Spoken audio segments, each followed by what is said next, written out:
அல்லேலூயா. நம்முடைய கர்த்தராகிய இயேசு கிறிஸ்துவின் நாமத்தினால் உங்களை வாழ்த்துகிறேன். நல்லா இருக்கீங்களா? தேவனுடைய ஆசீர்வாதங்களை அனுபவிக்கிறீங்களா? மறுபடியுமாக அருமையான ஒரு நாளை தேவன் நமக்கு கொடுத்திருக்கிறார். நாம நம்ம உடல் மேல எவ்வளவுதான் கவனம் செலுத்தினாலும் தேவனுடைய ஆசீர்வாதம் இல்லைன்னா நம்மளால ஆரோக்கியமா இருக்கவே முடியாது. நாம எவ்வளவுதான் பலத்தோடையும் எவ்வளவுதான் அறிவோடையும் நிறைய பணம் சம்பாதிக்கிறவங்களா இருந்தா கூட அவருடைய கிருபை இல்லைன்னா தீர்க்க ஆயுசோட வாழவே முடியாது.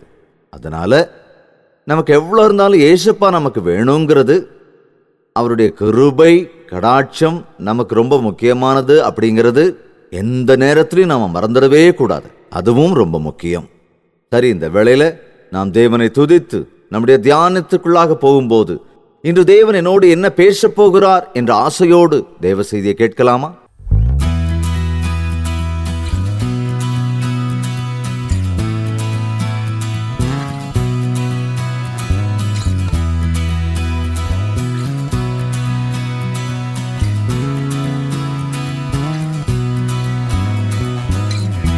ஆராதனை ஆராதனை இயேசுராஜனுக்கு துதி அர்ப்பணை.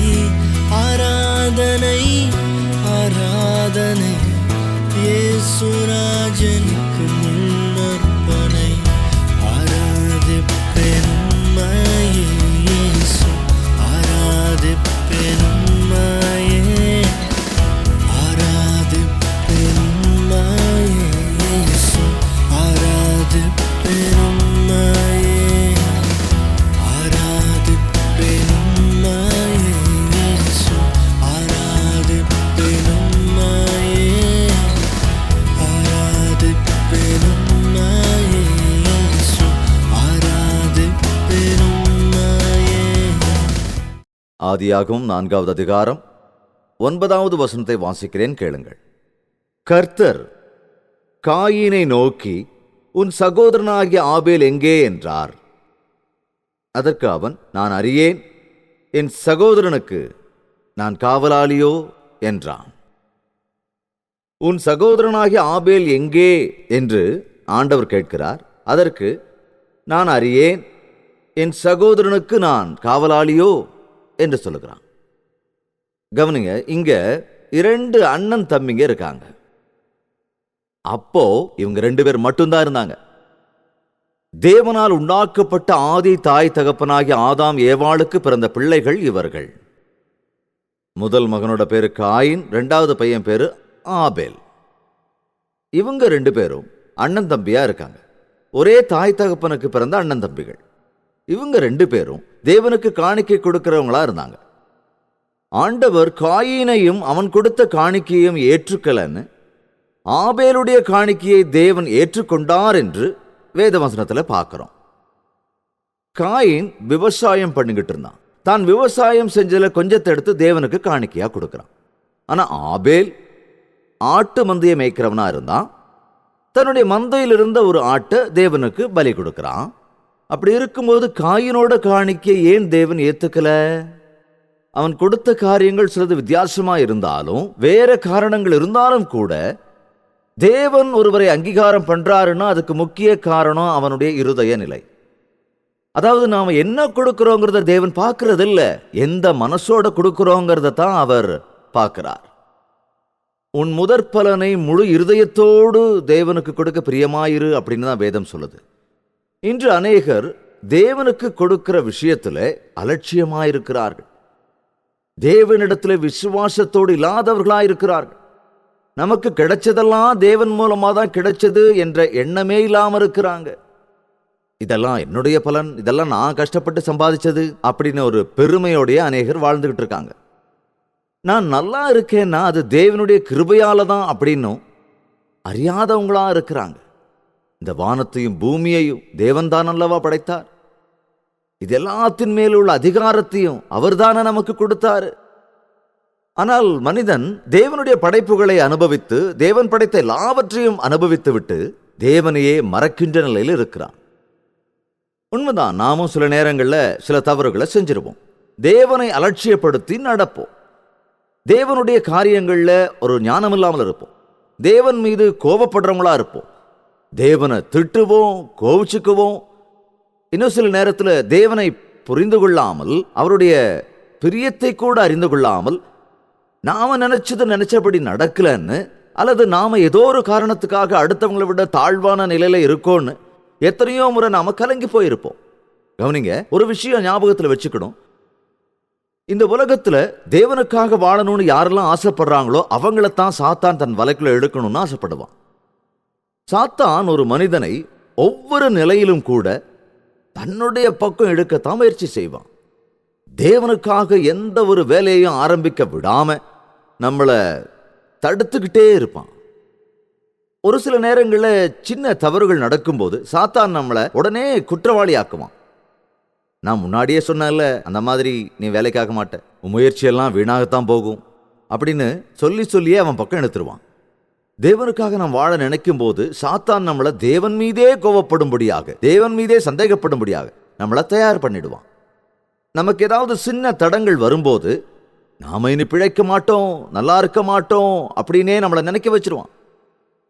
தேவனுடைய காரியங்களை செய்ய விடாம நம்ம ஃபெயிலியர், அதாவது நாம தோத்து போனதை நினைச்சு வருத்தப்படும்படி செஞ்சிருவான். அதனால தந்திரசாலியான சாத்தானுடைய காரியங்கள் என்னன்னு நாம தெரிஞ்சுக்க வேண்டியவங்களா இருக்கணும். காயின் தேவனுக்கு காணிக்க கொடுத்தான், ஆனா தேவன் அதை அங்கீகரிக்கல. அவன் கேட்டுக்கலாமே, ஆண்டவரே என்னாச்சு, நான் என்ன தப்பு பண்ணினேன், உமக்கு விருப்பமான காணிக்கை என்ன அப்படின்னு கேட்டு அந்த இதயத்தை சரி செஞ்சிருக்கலாம் இல்லையா? தன்னுடைய தம்பியோட காணிக்கையை தேவன் ஏத்துக்கிட்டாரே, அந்த தம்பிக்கிட்டே போய், தம்பி, தேவன் ஏத்துக்கிற அளவுக்கு நீ என்ன காணிக்கையை கொடுத்த, என்னுடைய காணிக்கை ஏன் அவர் ஏத்துக்கல, தேவனுக்கு விருப்பமானது என்ன அப்படின்னு கேட்டு தெரிஞ்சுக்கிட்டு அவனும் ஒரு ஆட்டுக்குட்டி எடுத்து தேவனுக்கு பலி கொடுத்திருக்கலாம் இல்லையா? ஆனா தன்னுடைய காணிக்கையை ஏத்துக்கலான்னு, தன்னோட தம்பியோட காணிக்கையை ஏத்துக்கிட்டாருன்னு தன்னுடைய மனசுல கோபத்தை வளர்த்துக்கிட்டான். நாம் அநேக முறை அடுத்தவங்கள பார்த்து, அவங்க நல்லா இருக்காங்க, நான் நல்லா இல்லையே, அவங்க பாஸ் ஆகிட்டாங்க, நான் பாஸ் ஆகலையே, அவங்க கார் வாங்கிட்டாங்க, என்னால முடியலையே, அவங்க வீடு கட்டிட்டாங்க, எனக்கு முடியலையே, இப்படி அநேக முறை அநேகரை பார்த்து தேவையில்லாம பொறாமப்படுறோம். அன்பு சகோதரனே, சகோதரியே, யார் மேலேயாவது பொறாமையோடு இருக்கீங்களா? உன்னை விட அவங்க நல்லா இருக்காங்கன்னு, உன்னை விட வளர்ச்சி அடைஞ்சிருக்காங்கன்னு, உன்னை விட நல்லவரா இருக்காங்கன்னு, ஜாக்கிரதை, உன்னை விட எல்லாத்துலயும் அவர் வாழ்த்தப்படுறாருன்னு நீங்க அவங்க மேல ஒருவித கோபத்தோடையும் வெறுப்போடையும் ஒருவித பகையோடையும் உங்க மனசுல வளர்த்துக்கிட்டு இருக்கீங்களா? ஜாக்கிரதை, அவன் கோபம் அவனுக்கு சத்ருன்னார். இந்த காயின் கோபமா இருக்கும்போது தேவன் அவனிடத்துல கேட்கிறாரு, காயின், உனக்கு ஏன் எரிச்சல் உண்டாயிற்று? நீ நன்மையை செஞ்சிருந்தா மேன்மை அடைஞ்சிருப்ப இல்லையா? திடீர்னு ஏன் உனக்கு எரிச்சல் வந்தது? நீ உன்னோட தம்பி கிட்ட போய் சமாதானம் ஆயிட்டு உன்னுடைய காணிக்கையை எடுத்துட்டு வா, நான் அங்கீகரிக்கிறேன் அப்படின்னு தேவன் பேசினார். ஆனா இந்த காயின் தன் இருதயத்தை கடினமாக்கி கொண்டான். சாத்தான் அவன் இருதயத்தை கட்டி போட்டு விட்டான். நான் தவறு செய்கிறேன் என்று தெரிந்தும் கூட அந்த தவறை நீ ஒத்துக்க விரும்பாத போது சாத்தான் உன் இருதயத்தை கடினப்படுத்தி விடுவான். உன் தவறுகளை நீ தெரிஞ்சுக்காத விதமா உன் மன எண்ணத்திற்கு அவன் குருடை கொண்டு வருவான். அடுத்தவங்க மேல கோபம் பொறாமை இருக்குன்னா அது உன்னையே கெடுத்துரும் அப்படிங்கிறத நீ மறந்து போயிடவே கூடாது. உனக்கு கோபம் வந்தாலும் சூரியன் அஸ்தமிக்கு முன்பே அதை தணித்துக்கொள் அப்படின்னு வேதவசனம் சொல்லுது. காயின் தன் கோபத்தை அப்படியே வைத்துக் கொண்டான். அது வெறுப்பா, பகையா வளர்ந்துருச்சு. ஒரு நாள் தன்னோட தம்பியை வயல்வெளிக்கு போலான்னு வான்னு சொல்லி தனியா கூட்டிட்டு போய் தனக்கு இருந்த ஒரே ஒரு தம்பிய அடிச்சு கொன்னுட்டான். எவ்வளவு பயங்கரம்! இந்த பிரபஞ்சத்துல நடந்த முதல் கொலை அதுதான். இன்னைக்கும் கூட ஒருத்தருக்கு ஒருத்தர் எப்படியெல்லாம் கொலை பண்றாங்கன்னு பாருங்க. நமக்கு அடுத்தவனை கொலை செய்யற அளவுக்கு தூண்டுறது யாருன்னு தெரியுமா? அவன் தான் சாத்தான். சாத்தானுக்கு நம்ம உயிரை எடுக்கிறதுக்கு அதிகாரம் இல்லைங்க. அவன் தேவனால உருவாக்கப்பட்ட ஒரு தூதன். அவன் நம்மளை ஏமாத்தலாம், அநியாயம் பண்ணலாம், நம்மளை ஆட்கொள்ளலாம், நம்மளை தவறான வழியில நடக்க வைக்கலாம். இப்படி முயற்சிகள் செஞ்சு நமக்கு ஆணையிட்டு நம்மளை நாமளே கொலை பண்ணிக்க வைக்கலாம், அல்லது அடுத்தவங்களை கொலை செய்யவும் வைக்கலாம். ஆனா இதை தவிர அவனால கொல்ல முடியாது. அதனாலதான் இன்னைக்கு அநேகர் பிசாசினாவியால் பிடிக்கப்பட்டு மற்றவர்களை கொலை செய்கிறார்கள். வீட்டில் இருக்கிறவங்களே கொலை செய்யறாங்க. என்ன கொடுமைங்கிறது! இப்ப சமீபத்தில் ஒரு கேஸ் சிலிண்டர் வெடிச்சு ஒரு வீட்டு பெண் தன்னுடைய அருமையான 3 குழந்தைகளோடு எரிந்து சாம்பலானால் என்று கேள்விப்பட்ட போது எவ்வளவு வேதனையாக இருந்தது. எத்தனையோ பேர் இன்னைக்கும் கூட தற்கொலை எண்ணத்தோடு இருக்கிறார்கள். தன்னோடு சேர்த்து மற்றவங்களையும் கூட கொல்லணுங்கிற ஆசையோடு இருக்காங்க. எத்தனை பேர் இன்றும் தேவையில்லாம அடுத்தவங்களை கொலை செய்ய முயற்சி பண்றாங்க. நம்ம நிலையில அவங்க இல்ல, நாம நினைச்ச மாதிரி இல்ல, நம்ம ஜாதியோ குலமோ இல்லைன்னு நாம சொன்னபடி அவங்க நடக்கல. நம்மளை விட நல்ல நிலைமையில இருக்காங்கன்னு, நம்மளை விட அதிக வளர்ச்சி அடையறாங்கன்னு, நம்மளை விட அவங்கள அதிகமா வாழ்த்தப்படுறாங்கன்னு, நம்மளை விட அவங்க ரொம்ப உயர்ந்த நிலையில இருக்காங்க அப்படின்னு ஏதாவது ஒரு வகையில அவங்க மேல கோவப்பட்டு கொல்ல நினைக்கிறாங்க. ஒருவரை ஒருவர் கொலை செய்கிறார். தேவனுடைய வசனம் சொல்லுது, கொலை செய்யாதிருப்பாயாக. ரத்தம் சிந்த வைக்கிறது பாவம். ரத்தம் தான் உயிர். எத்தனை பேர் இன்னைக்கும் கூட தயவுதாட்சண்யமே இல்லாம கல் நெஞ்சத்தோட தங்களை சுற்றி இருக்கிறவங்கள கொல்றாங்க, வீட்டில் இருக்கிறவங்கள கொல்றாங்க. மனைவியை கொல்றதுக்கும் கணவனை கொல்றதுக்கும் முயற்சி செய்யற அநேகர் இருக்கிறாங்களே. பெற்ற பிள்ளையை கூட எந்த இரக்கமும் இல்லாதவங்களாம் தன்னோட சேர்த்து தன்னுடைய பிள்ளைகளும் கூட கொல்லக்கூடிய தாய் தகப்பன் எவ்வளவு ஒரு மோசமான நிலையில இருக்காங்க பாருங்களேன். இப்படிப்பட்ட கிரியைகளை செய்வது சாத்தான் என்று நாம் தெரிந்து கொள்ள வேண்டும். அவன் திருடன், கொள்ளையன், ஏமாற்றுகிறவன். சாத்தானின் பிடியில் இருந்ததனால் தான் அந்த சகோதரனான காயின் தம்பி என்றும் பாராமல் ஆபேலை கொலை செய்து போட்டான். இன்றும் எத்தனையோ பேர் ஒருவரை ஒருவர் கொலை செய்கிறார்கள். எத்தனை பேர் அடுத்தவங்களை கொண்டுட்டு தப்பிக்கலான்னு நினைக்கிறாங்க. ஆனால் உன்னை காண்கிற ஒரு தேவன் இருக்கிறார் என்பதை நினைவில் வைத்துக்கொள். நீதிமானானோ ஆபேலை கொன்ற காயினிடத்தில் தேவன் நேரடியாக பேசுகிறார். காயின், உன் சகோதரன் எங்கே?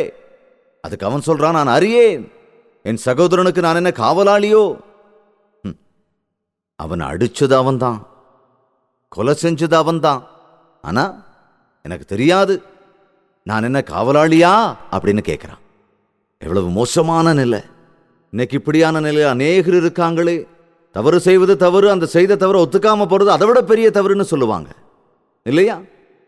நான் தான் கொலை பண்ணிட்டேயா, என் தம்பி மேல இருக்கிற பொறாமையில நான் கொலை பண்ணிட்டேன், என்னை மன்னிச்சிடுங்க அப்படின்னு சொல்லியிருக்கலாமே. எனக்கு தெரியாது, நான் என்ன காவலாளியா?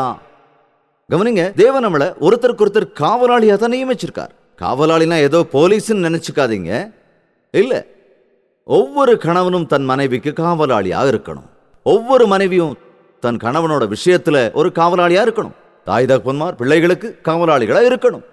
அவங்க மேல கவனம் செலுத்தணும். அவங்க போக்குவரத்தை கவனிக்கணும். அவங்களுடைய நிலைகளை தெரிஞ்சு வச்சுக்கணும். தேவன் அதுக்குத்தான் குடும்பங்களை உருவாக்குனார்.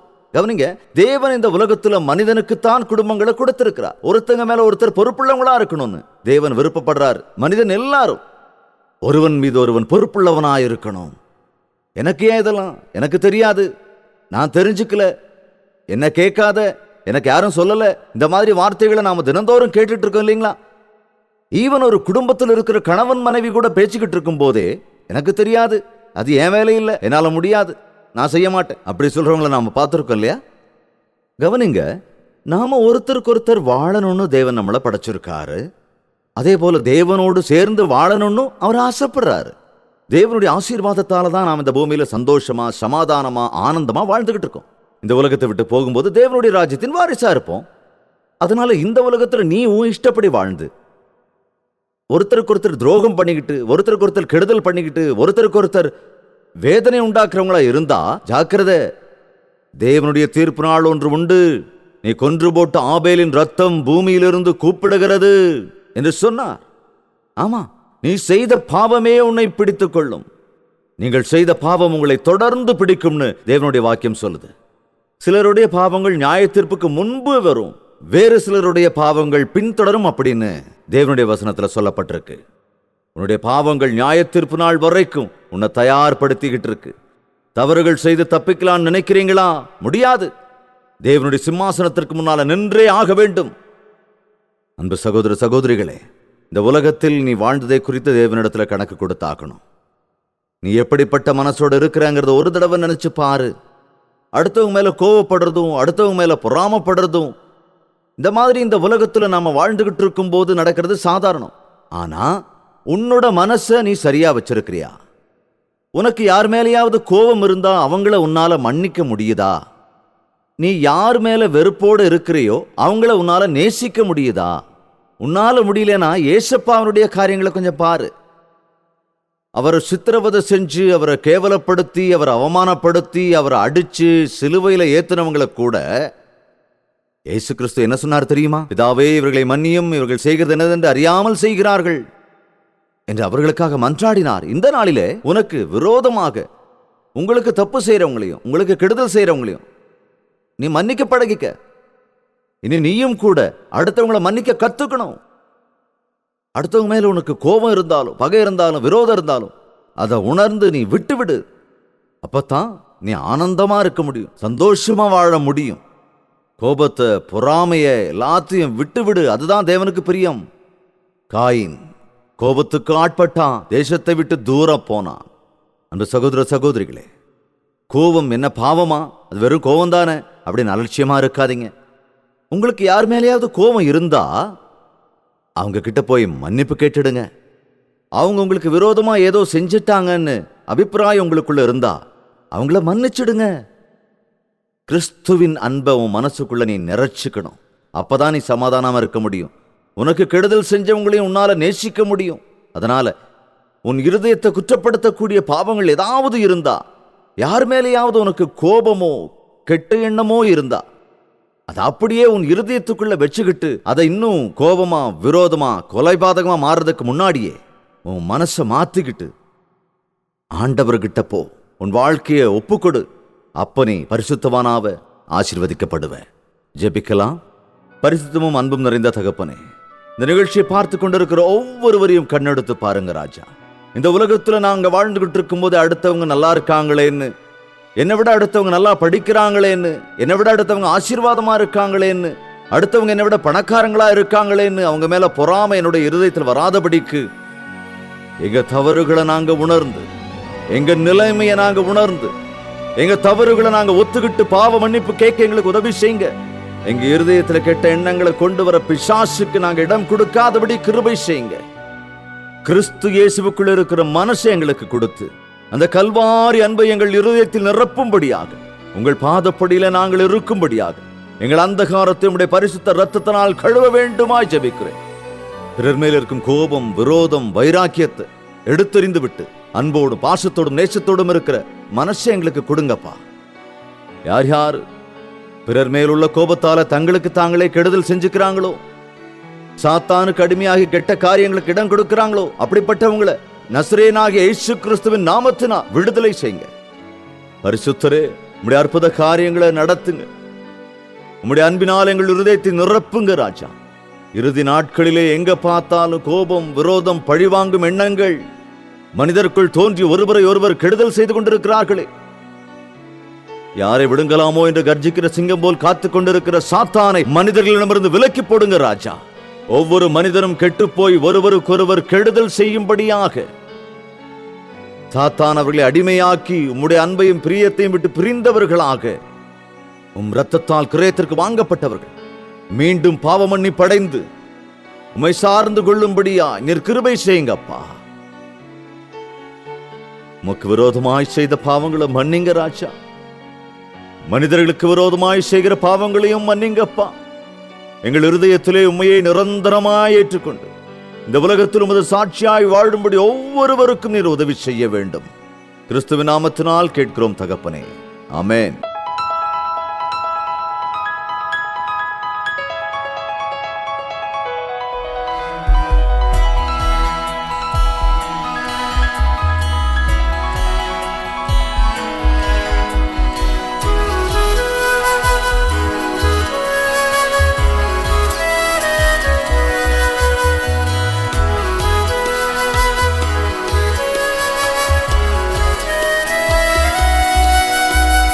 நேசரே, அன்பரே, என் இதயத்தின் அடைக்கல கோட்டையே, தினம் தினம் அனுதினம் உன் நிலையில் வாழ்வது பாக்கியமே.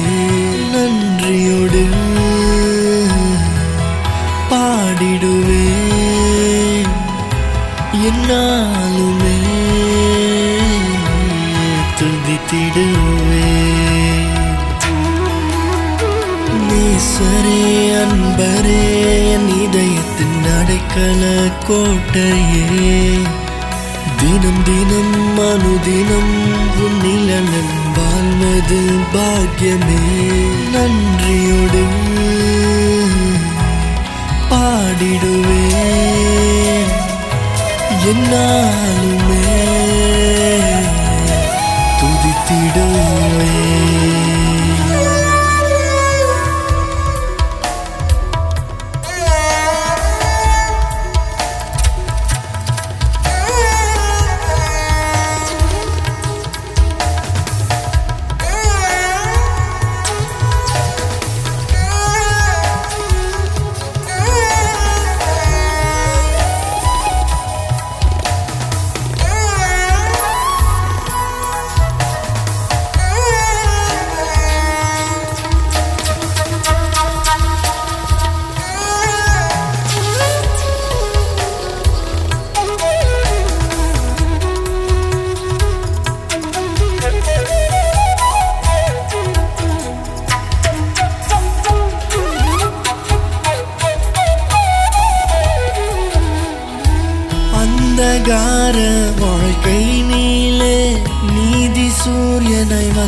நீரே பாதை அறியாய் வேலை நீலே சத்திய வழியை காட்டி நீரே என் வாழ்வின் ஆதாரம் நீரே நான் நம்பும் தேவனும் நீரே என் வாழ்வின் ஆதாரம் நீரே நான் நம்பும் தேவனும் நீரே இரக்கம் காட்டி ரட்சித்தவரே இரக்கம் உள்ள இயேசுநாதா இரக்கம் காட்டி ரட்சித்தவரே இரக்கம் உள்ள இயேசுநாதா ஸ்தோத்திரம் ஸ்தோத்திரம் இறைவா ஸ்தோத்திரம் ஸ்தோத்திரம் தினம் தினம் அனுதினம் உமக்கே ஸ்தோத்திரம் ஸ்தோத்திரம் கடைசி வரை துணையாக அன்போடு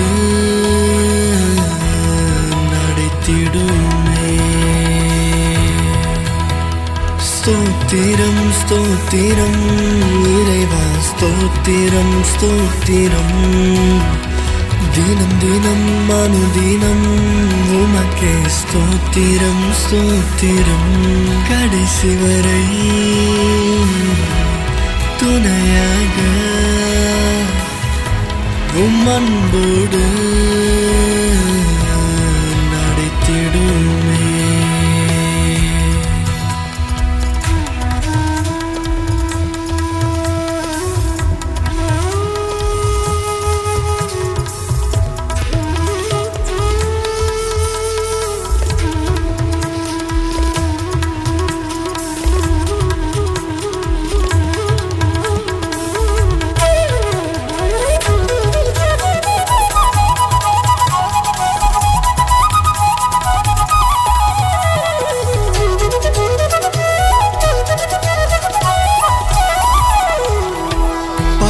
தகப்பன் நீர்தானையா இன்றும் உம்மையை பணிந்திடுவேன் பரிசுத்தாரும் நீர்தானையா ஆத்ம சரீரம் அர்ப்பணித்திடுவேன் உம்மை நம்பின எல்லோருக்கும் நித்திய ஜீவனை தந்தவர் நீரே உம்மை நம்பின எல்லோருக்கும் நித்திய ஜீவனை தந்தவர் நீரே அடிமை நானும் உம்மையை நோக்கினேன் என்ன பாக்கியம் கிருபை பெற்றேன் அடிமை நானும் உம்மையை நோக்கினேன் என்ன பாக்கியம் கிருபை பெற்றேன் ஸ்தோத்திரம் ஸ்தோத்திரம் இறைவா ஸ்தோத்திரம் ஸ்தோத்திரம் தினம் தினம் அனுதினம் உமக்கே ஸ்தோத்திரம் ஸ்தோத்திரம் கடைசி வரை துணையாக உம் கிருபை தந்திடுமே ஸ்தோத்திரம் ஸ்தோத்திரம் இறைவா ஸ்தோத்திரம் ஸ்தோத்திரம் தினம் தினம் அனுதினம் உமக்கே ஸ்தோத்திரம் ஸ்தோத்திரம் கடைசி வரை துணையாக உம் கிருபை தந்திடுமே. தேவனுக்கு ஸ்தோத்திரம். யார் மேலையும் கோவப்படாதீங்க. யார் மேலேயாவது உங்களுக்கு விரோதம் இருந்தா உடனே ஏசப்பா சன்னிதானத்தில் ஜெபிங்க. அடுத்தவங்க நல்லா இருக்காங்களேன்னும், அடுத்தவங்களுக்கு இருக்கிறது எங்கிட்ட இல்லைன்னும், அடுத்தவங்க உங்களை கஷ்டப்படுத்துறாங்கன்னும், எப்படிப்பட்ட நிலையில இருந்தாலும் அடுத்தவங்களை நேசிக்க நீங்க பழகிக்கங்க. உங்க இருதயத்தில் கோபம் இருந்தா உடனே குறைச்சிக்கிட்டு உடனே தேவனுடைய சன்னிதானத்துக்கு போய் பிரார்த்தனை பண்ணுங்க. தேவன் நம்முடைய அன்பினாலே உங்க இதயத்தை தேற்றுவார். உங்க கோபம் உங்களை கெட்ட வழிக்கு கொண்டு போய் உங்களை கேவலமான நிலைக்கு கொண்டு போறதுக்கு முன்னாலேயே தேவனுடைய பாதப்படியில போய் அதற்கான மன்னிப்பை கேட்டு வாங்கிக்கோங்க.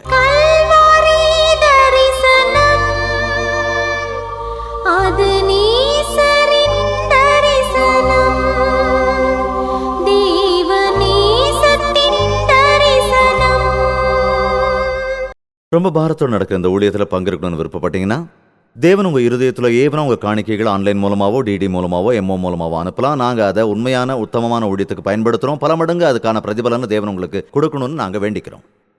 உங்கள் ஃபோட்டோவை டிவியில் போடுறதோ அல்லது உங்கள் பெயரை டிவியில் போடுறதோ நாங்கள் செய்ய மாட்டோம். ஏன்னா தேவன் உங்களுக்கு அநேக பலன்களை கொடுக்கணும்னு நாங்கள் விரும்புகிறோம். மனிதன் பெருமைகளை விட தேவனுடைய பெருமை தான் உங்களுக்கு ரொம்ப முக்கியம். அதனால் தேவன் உங்களுக்கு அநேக பிரதிபலன்களை கொடுக்கணும்னு நாங்கள் கண்டிப்பாக ஜெபிக்கிறோம். ஏன்னா நீங்கள் கொடுத்த காணிக்கை அவரோட ஊழியத்துக்காக தான் நாங்கள் பயன்படுத்துகிறோம். மேலும் விவரங்கள் உங்களுக்கு தேவைப்பட்டால் 08939393939 என்ற நம்பருக்கு நீங்கள் கால் பண்ணி தெரிஞ்சுக்குங்க.